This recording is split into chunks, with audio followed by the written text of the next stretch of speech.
Olá, meu irmão, minha irmã, Pai de Jesus ao seu coração. Seja muito bem-vindo ao nosso estudo bíblico de hoje, ao nosso contato com a Palavra de Deus, onde vamos dar continuidade ao nosso livro do profeta Samuel, 1 Samuel, capítulo 19. Vamos juntos, com fidelidade, buscando essa intimidade com o nosso Deus. Pega aí a tua caneta, a tua Bíblia e vamos ler. Em nome do Pai, do Filho e do Espírito Santo. Amém. Espírito Santo, nós clamamos a Tua presença porque sem Ti nós não conseguimos conhecer os mistérios de Deus.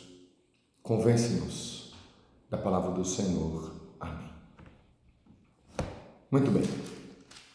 Vamos lá para o capítulo 19 do profeta Samuel. Versículo 1. Vamos ver aqui, Jonatas intercede por Davi. Jonatas, filho de Saul, muito amigo de Davi. Saul comunicou a seu filho Jonatas e a todos os seus oficiais a sua intenção de levar Davi à morte.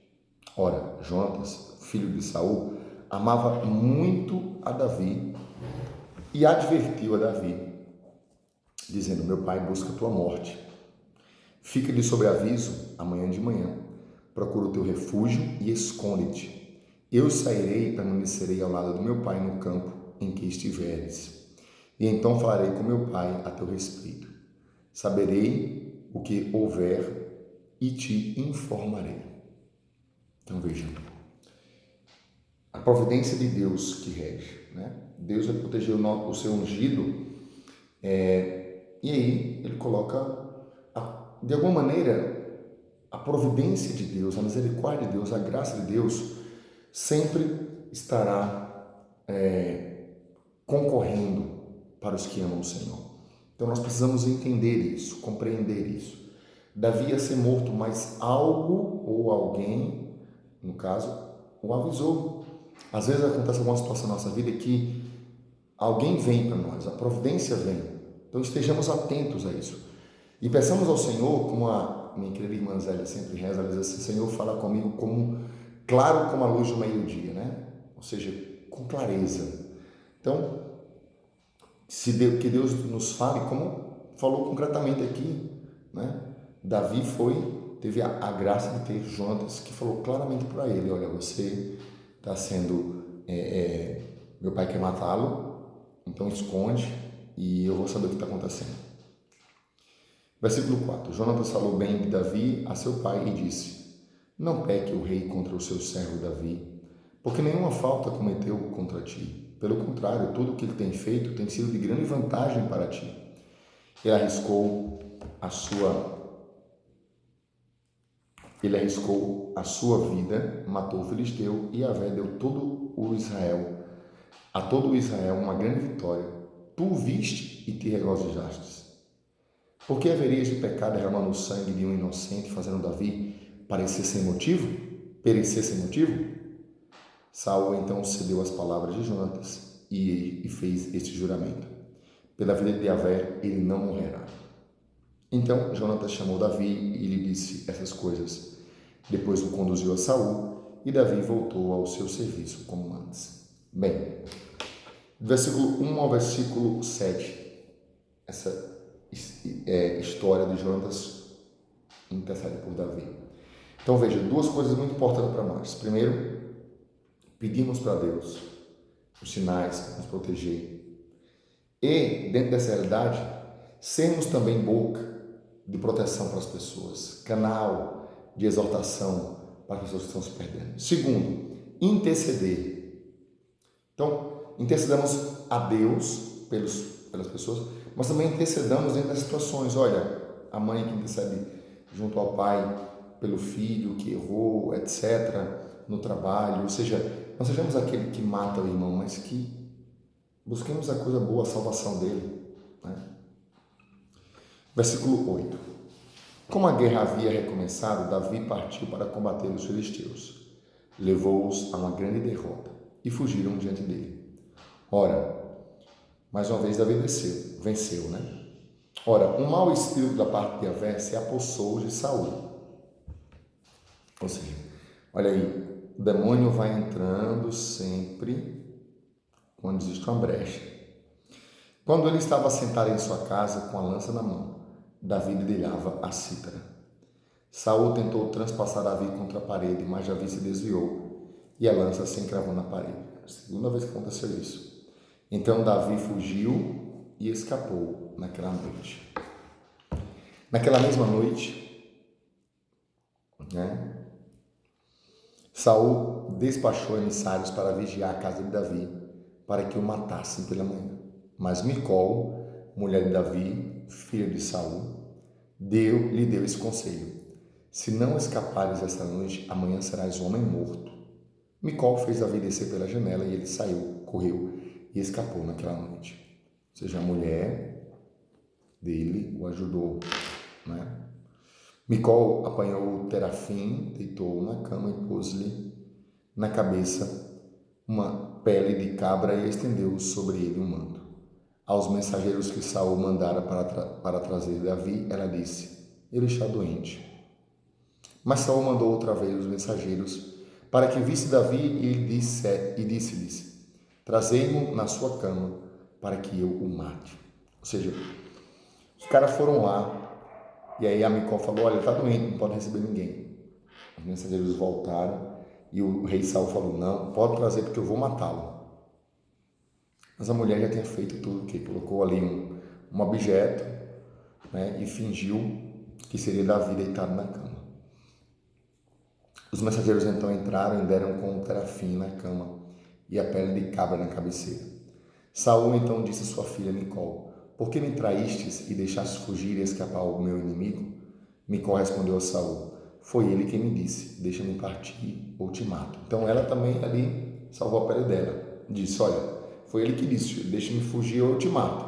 Então, para não ficar chata, uma situação chata diante do seu pai, então ela deu essa explicação, essa desculpa.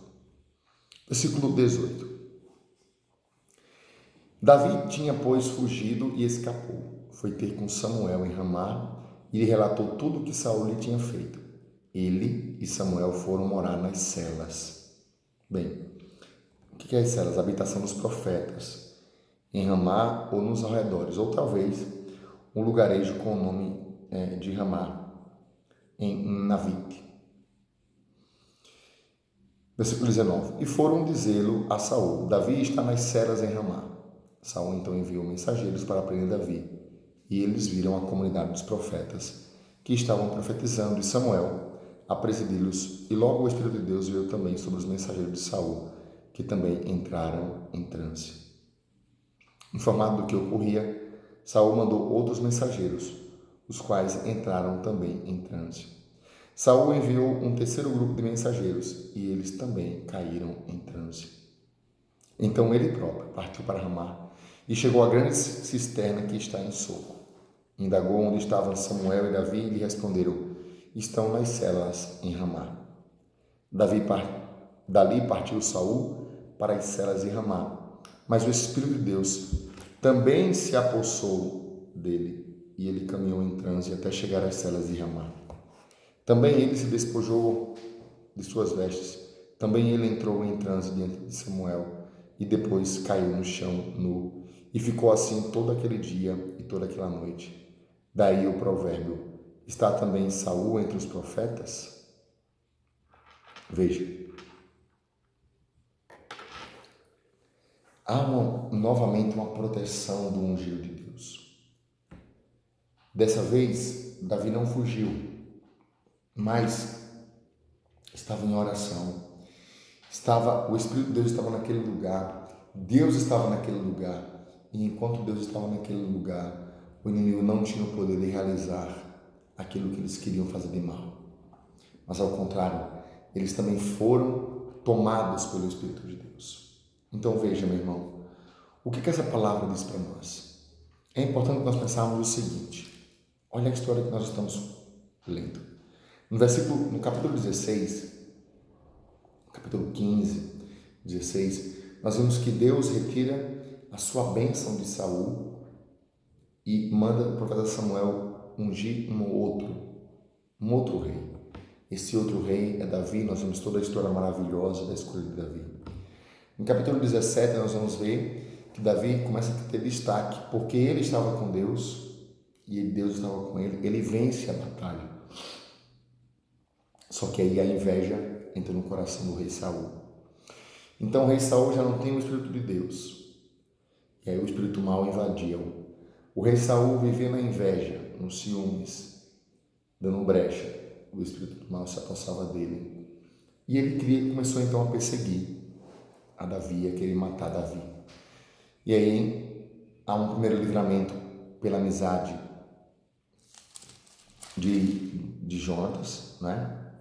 Depois um segundo livramento pela sua esposa Micol, e agora um terceiro livramento pela presença do Espírito nos profetas, né? Então, Deus vai nos proteger. Se a gente pudesse resumir toda a história bíblica, a gente vai perceber o seguinte, que quando a gente lê, o que deve gerar em nós?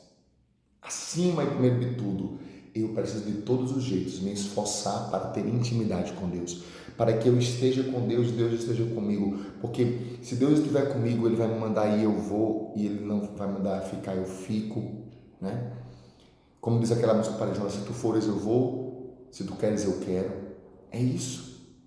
Então essa experiência que nós estamos lendo de Davi, que é protegido, que é guardado, é claro, veja, não é uma coisa somente sobrenatural, como por exemplo foi aqui com relação aos profetas, mas também muitas vezes existe em nós um esforço de fugir, como Davi fugiu diante daquilo que teve que se esconder quando Jonatas avisou a ele. Depois Davi teve que se desviar da lança, Davi teve que fugir de madrugada. Então veja, não é aquela coisa só espiritual, não, é a coisa humana, porque nós somos homem completo, espírito e matéria.